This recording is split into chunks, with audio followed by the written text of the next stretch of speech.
할렐루야. 오늘도 주님과 함께 하시는 예림의 모든 성도님들 되시기를 축복합니다. 5월 20일 토요일 아침 예배를 우리 조용한 기도 드리심으로 주님께 드리길 원합니다. 우리를 구원하시고 우리의 삶의 주관자 되시고 우리의 모든 것을 그 누구보다도 잘 아시고 헤아려 주시는 인자하신 또 사랑으로 큰 능력으로 함께하여 주시는 은혜의 아버지 하나님, 오늘 우리가 주님을 높이길 원합니다. 주님을 찬양하길 원합니다. 전능하신 하나님 한 분만을 우리가 마음 깊이 올려드릴 때 주님 홀로 영광 받으시고 찬양 받아 주시옵소서. 오직 주님께 나아가는 우리의 온 마음과 정성 다한 예배가 되게 하여 주시옵소서. 우리의 예배 주인 되신 우리 주님 예수 그리스도의 이름으로 기도드립니다. 아멘. 오늘 함께 우리가 고백할 시편의 찬양은 시편 147편 1절의 말씀입니다. 할렐루야. 우리 하나님을 찬양하는 일이 선하며 찬송하는 일이 아름답고 마땅하도다. 아멘. 오늘 우리에게 주시는 하나님의 말씀은 민수기 32장 1절에서 19절까지의 말씀입니다. 르우벤 자손과 갓 자손은 심이 많은 가축대를 가졌더라. 그들이 야셀 땅과 길르앗 땅을 본즉 그곳은 목축할 만한 장소인지라. 갓 자손과 르우벤 자손이 와서 모세와 제사장 엘르아살과 회중 지휘관들에게 말하여 이르되 아다롯과 디본과 야셀과 니므라와 헤스본과 엘르알레와 스밤과 느보와 부온 곧 여호와께서 이스라엘 회중 앞에서 쳐서 멸하신 땅은 목축할 만한 장소요 당신의 종들에게는 가축이 있나이다. 또 이르되 우리가 만일 당신에게 은혜를 입었으면 이 땅을 당신의 종들에게 그들의 소유로 주시고 우리에게 요단강을 건너지 않게 하소서. 모세가 갓 자손과 르우벤 자손에게 이르되 너희 형제들은 싸우러 가거늘 너희는 여기 앉아 있고자 하느냐.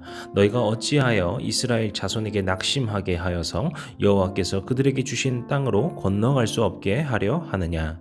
너희 조상들도 내가 가데스 바네아에서 그 땅을 보라고 보냈을 때 그리하였나니 그들이 에스골 골짜기에 올라가서 그 땅을 보고 이스라엘 자손을 낙심하게 하여서 여호와께서 그들에게 주신 땅으로 갈 수 없게 하였었느니라. 그때 여호와께서 진노하사 맹세하여 이르시되 애굽에서 나온 자들이 20세 이상으로는 한 사람도 내가 아브라함과 이삭과 야곱에게 맹세한 땅을 결코 보지 못하리니 이는 그들이 나를 온전히 따르지 아니하였음이니라. 그러나 그나스 사람 여분네의 아들 갈렙과 눈의 아들 여호수아는 여호와를 온전히 따랐느니라 하시고 여호와께서 이스라엘에게 진노하사 그들에게 40년 동안 광야에 방황하게 하셨으므로 여호와의 목전에 악을 행한 그 세대가 마침내는 다 끊어졌느니라. 보라, 너희는 너희의 조상의 대를 이어 일어난 죄인의 무리로서 이스라엘을 향하신 여호와의 노를 더욱 심하게 하는도다. 너희가 만일 돌이켜 여호와를 떠나면 여호와께서 다시 이 백성을 광야에 버리시리니 그리하면 너희가 이 모든 백성을 멸망시키리라. 그들이 모세에게 가까이 나와 이르되 우리가 이곳에 우리 가축을 위하여 우리를 짓고 우리 어린 아이들을 위하여 성읍을 건축하고 이 땅에 원주민이 있으므로 우리 어린 아이들을 그 견고한 성읍에 거주하게 한 후에 우리는 무장하고 이스라엘 자손을 그곳으로 인도하기까지 그들의 앞에서 가고 이스라엘 자손이 각 기업을 받기까지 우리 집으로 돌아오지 아니하겠사오며 우리는 요단 이쪽 곧 동쪽에서 기업을 받았사오니 그들과 함께 요단 저쪽에서는 기업을 받지 아니하겠나이다. 아멘. 오늘도 주님의 그 말씀과 예배로 나오신 성도님들을 환영하고 축복합니다. 우리는 어제까지 31장 민수기 31장의 말씀을 나누었습니다. 그리고 어제 말씀을 통하여서 미디안과의 그 전쟁과 그 전리품을 나누는 이야기까지 그 이야기를 마무리 지었죠. 그리고 이제 오늘 민수기 32장을 나누게 되는데 이때 이제 새로운 이야기가 시작이 됩니다. 오늘의 새로운 이야기는 어떤 이야기인가 하니까 루벤 자손과 갓 자손으로부터 시작된 이야기라는 것을 알 수 있죠. 그러면은 그 이야기가 어떻게 시작되는가 하면은 이것을 풍요로부터 시작한다 이렇게 이야기하고 싶습니다. 1절에 보시면은 루벤 자손과 갓 자손에게 어떤 일이 생겼습니까? 이들이 심히 많은 가축대를 가지게 되었다라고 이야기를 합니다. 그러다 보니까 생기는 문제가 있는데요. 이 가축을 지금이야 사료를 먹이지만 이 당시에는 그 가축들을 풀에다가 풀어놓고 그리고 또 다시 우리에 들이고 이런 식으로 하면서 계속해서 기르게 되죠. 우리가 이것을 목축한다라고 하게 되는데요. 이 목축이라는 것은 결국에는 풀도 있어야 되고 넓은 땅도 있어야 되고 그렇다 보니까 그들에게 좋은 환경이 굉장히 중요합니다. 그런데 그들이 발견하게 된 것이 있는데 야셀 땅과 길르앗 땅, 그러니까 지금 그들이 있는 곳 근처에 목축하기 좋은 장소를 발견하게 된 것입니다.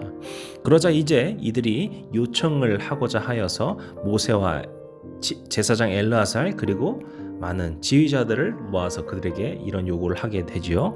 그것이 4절과 5절 말씀인데요. 한번 같이 읽어보도록 할까요? 곧 여호와께서 이스라엘 회중 앞에서 쳐서 멸하신 땅은 목축할 만한 장소요 당신의 종들에게는 가축이 있나이다. 또 이르되 우리가 만일 당신에게 은혜를 입었으면 이 땅을 당신의 종들에게 그들의 소유로 주시고 우리에게 요단강을 건너지 않게 하소서. 무슨 이야기입니까? 그 야셀 땅과 길르앗 땅 이곳 보니까 가축을 기르기 참 좋은 곳입니다. 그런데 보십시오. 저희는 지금 가축대가 굉장히 많습니다. 그러니까 이제 이 땅을 우리에게 주셔서 우리가 이곳에 살게 해주시고 저희 그 요단 건너서 가지 않겠습니다. 이런 요구를 한 것이죠. 어떻게 생각하시나요? 이 상황만 놓고 볼 때는 이들의 말은 꽤나 설득력이 있어 보일 수도 있습니다. 현재 있는 땅은 목축하기, 그러니까 가축을 기르기 매우 좋은 땅이에요. 그리고 그 땅이 바로 있어요. 그리고 그들에게는 너무나도 많은 가축이 있죠. 그렇다면은 그들이 이 땅에 정착하여서 가축을 잘 기르고 많이 기르는 것은 매우 좋고, 이것은 어떻게 보면은 이 이스라엘 지파에게도 모든 지파에게도 좋다고도 볼 수 있겠죠. 그래서 매우 합리적인 선택 같다 볼 수도 있을 것 같습니다. 그렇게 이들이 이 가축을 잘 키우고 계속 교류를 한다면은 요단강 그 건너에 있는 전쟁을 하고 있는 다른 지파 그 형제 민족들에게도 보급을 하는 쪽으로 지원하는 것도 가능하지 않겠습니까? 그래서 이런 식으로 서로 논의를 하고 주고받고 한다면은 그럴 수 있겠구나, 괜찮구나, 이런 생각을 우리가 해볼 수도 있겠다라는 것이죠. 그런데 지금 이들의 주장에서, 이들의 그 요구 가운데에서 잊고 있는 가장 중요한 한 가지가 있는데요. 이들의 요구가요, 단순히 이 땅을 건너지 않겠습니다, 우리가 이곳에 정착하겠습니다라는 합리적인 요구가 되는 것이 아니라요, 결국에 이들의 요구는 무엇입니까? 하나님의 약속을 지키지 않겠다라는 의미이기 때문에 이것은 문제가 됩니다. 지금 우리가 혹시 아무도 잊지 않으셨겠지만요, 이스라엘은 살기 좋은 땅을 찾고 있는 게 아니에요. 그러면 이들은 지금 이 광야에서 40년을 헤맬 이유가 없습니다. 광야는 전혀 살기 좋은 땅이 아니죠.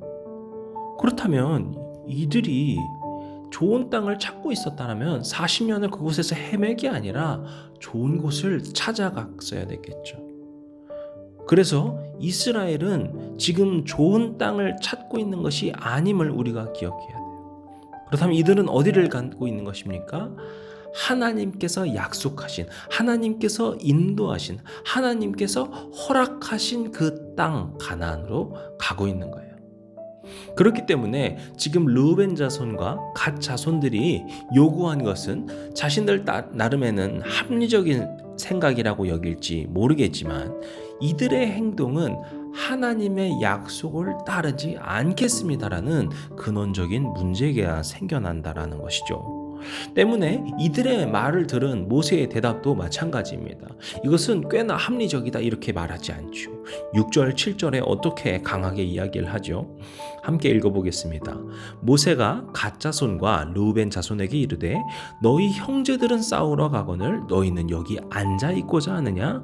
너희가 어찌하여 이스라엘 자손에게 낙심하게 하여서 여호와께서 그들에게 주신 땅으로 건너갈 수 없게 하려 하느냐? 지금 이들의 행동이 어떤 행동이라는 것입니까? 지금 형제들이 이스라엘 지파들이 전쟁으로 나갈 때 너희들은 싸우지 않겠다는 것이고, 이러한 행동은 이스라엘 자손을 다른 형제들을 혼란하고 낙심케 하는 행동이고, 결국에 너희들의 이러한 행동은 하나님께서 인도하시는 그 인도하심을 거부하는 것이고 하나님의 약속을 너희들이 어기는 매우 옳지 못한 행동임을 지적하고 있습니다. 그리고 그들에게 과거의 일을 알려주죠. 그것은 바로 정탐을 다녀온 후에 그 이스라엘의 모습이었습니다. 그들의 행동이 어땠습니까? 그들을 정탐을 보냈습니다. 그들은 이제 가나안으로 들어가기 직전이었어요. 그래서 그 가나안 땅을 정탐하여서 이제 그곳을 정복할 준비를 한 것인데, 이때 갈렙과 여호수아를 제외한 남은 정탐꾼들은 그곳을 두려워하였죠. 그들에 비하면 우리는 메뚜기에 불과합니다. 이렇게 자신들을 비하하면서 두려워했습니다.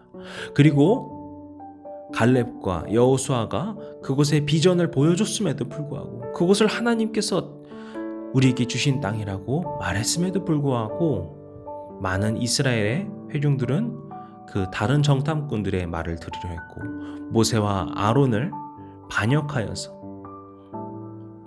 그 말을 듣지 않으려 했습니다.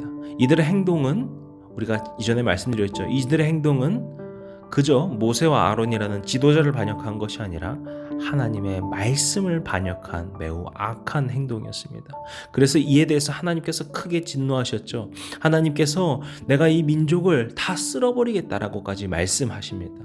하지만 하나님께서 그 진노를 참으시고 택하신 것은 그들이 40년간 광야 생활을 하는 것이었습니다. 11절에는 어떻게 말씀합니까? 애굽에서 나온 자들이 20세 이상으로는 한 사람도 내가 아브라함과 이삭과 야곱에게 맹세한 땅을 결코 보지 못할 것이다. 왜냐하면 그들이 나를 온전히 따르지 아니하였기 때문이다. 그런데 모세는 이 이야기를 한 후에 더욱더 강력하게 강조합니다. 15절에 어떻게 하죠? 지금 너희들의 이런 행동도 여호와 하나님을 떠나는 행동이고 이스라엘이 다시 광야에 버려질 수 있는 너무나도 이기적이고 위험한 행동이다. 지금 르우벤 자손과 갓 자손은 어떤 생각으로 이런 행동을, 또 어떤 마음으로 이런 말을 했는지 모르겠지만, 모세는 지금 이들의 행동이, 그들의 생각이, 주장이 얼마나 심각한 문제인지 너무 느끼고 있는 거예요. 그래서 아주 강력하게 경고하고 있습니다. 하지만 그들은 전혀 깨닫지 못하죠. 오히려 자신들의 뜻을 굽히려 하지 않습니다. 그것이 16절부터 오늘 마지막 절까지 계속해서 나오는 이야기죠. 그렇게 그들이 말한 결단은 무엇입니까? 요단 동쪽, 그러니까 지금 우리가 갖고 싶은 그 땅을 우리는 갖고 싶습니다. 우리는 그 땅에 있겠습니다. 그 대신 원래 우리가 그 요단강을 건너서 받기로 했었던 그 땅을 우리가 안 받을 테니까 우리 이 땅에 살게 해주십시오. 그러면서까지 강력하게 그 땅을 원하고 있음을 알 수 있습니다. 이렇게 오늘 본문 말씀은 이들의 전혀 굽히지 않는 그 이기적이며 악한 모습을 볼 수 있는데요. 우리가 다시 말씀 처음으로 돌아와서 지금 이 이야기 가운데서 분명히 기억해야 할 것이 있습니다. 지금 이들 르우벤 자손과 갓 자손이 이와 같은 요구를 하게 되었던 그 근원적인 가장 최초의 원인이 무엇입니까? 그들이 가축이 심히 많아졌기 때문입니다. 그 가축이 많아져서 그 가축을 기르기 좋은 땅을 원하게 된 것이죠. 그런데 다시 또 돌아가서 애초에 그들은 그 가축이 왜 그렇게 심히 많아지게 된 것일까요? 제가 여기서 말씀드리려는 것이 이들이 어떤 공법으로 가축을 키웠고 이들이 어떻게 하여서 그 가축을 늘렸고 이런 이야기를 말하는 것이 아닌 것을 아실 수 있겠죠. 이런 것은 성경에 나오지도 않고요. 전혀 중요한 이야기도 아닙니다. 성경을 생각하면서 우리가 말씀을 생각하면서 생각해 볼 수 있는 가장 한 가지 이유는 무엇입니까? 하나님께서 그들에게 놀라우신 은혜와 축복을 부어주신 거예요. 그럼 이러한 점으로서 다시 생각해보면 어떻습니까? 지금 르우벤과 갓 자손은 하나님의 놀라우신 은혜와 축복을 받아서 하나님의 약속을 거부하겠다라는 정말 말도 안 되는 일이 일어난 것입니다. 이렇게 가축이 많아지기까지 그들이 이러한 풍요의 기쁨을 누리기까지는 하나님께서 그들과 함께 하셨기 때문에, 하나님께서 이 모든 것을 허락하셨기 때문에, 하나님께서 그들을 그렇게 축복하셨기 때문에 이 모든 것이 가능했던 것인데, 이러한 중요한 점을 잃어버리고 오히려 그들의 그러한 풍요로 인하여서, 그러한 축복을 누림으로 인하여서 오히려 눈이 멀어지고 그렇게 하나님과의 약속을 저버리고 떠나버리는 그런 모습을 볼 수 있습니다. 우리가 이 이야기의 결론은 당연히 하나님의 축복을, 그 풍요를, 하나님의 그 은혜를 누리지 말자라는 것은 아닐 것입니다. 다만 우리는 이 모습, 이들의 이러한 모습을 분명히 기억해야 할 것입니다.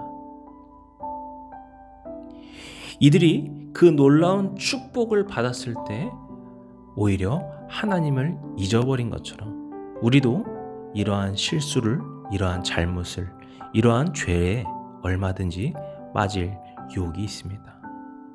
우리가 다윗을 생각해보면 그가 어땠습니까? 그가 정말 어려운 시간들을 보냈죠. 하지만 그가 비로소 왕이 되고 나라가 어느 정도 안정기에 접어들었을 때, 그렇게 하나님께서 그에게 주실 그 놀라운 축복을 이제 받기 시작하였을, 왕으로서의 그것을 누리기 시작할 때 어떤 일이 생겼습니까? 그 평화를 누리면서 오히려 그는 밧세바를 범하는 죄를 저질렀습니다. 우리가 축복을 누리고 있는 가운데에서 분명히 기억해야 할 것은 하나님께서 그것을 주셨다라는 것입니다. 우리에게 중요한 것은 우리가 어떠한 때에도 우리의 마음을 지키는 것입니다. 오늘 예림의 우리 모든 성도님들께서 하나님께 감사하는 마음으로 살아가시는 저와 여러분이 되시기를 축복합니다.